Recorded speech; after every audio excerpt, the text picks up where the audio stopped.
Seorang bocah penjual kue keliling terekam kamera secara diam-diam tengah bersedekah secara sembunyi-sembunyi di daerah Geger Kalong, Cibogo, Bandung.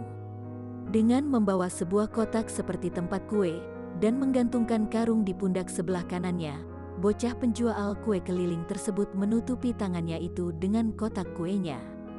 Bahkan tampak dalam video yang beredar, bocah tersebut memasukkan uang ke dalam kotak amal wakaf pesantren Daarut Tauhid.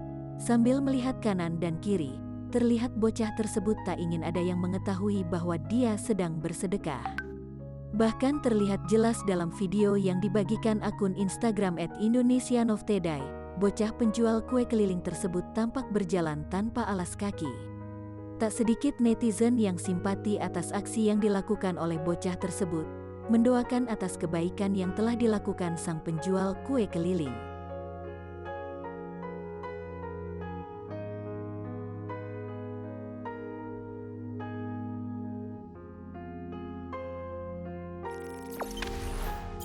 Jangan lupa subscribe, share, komen, dan like ya.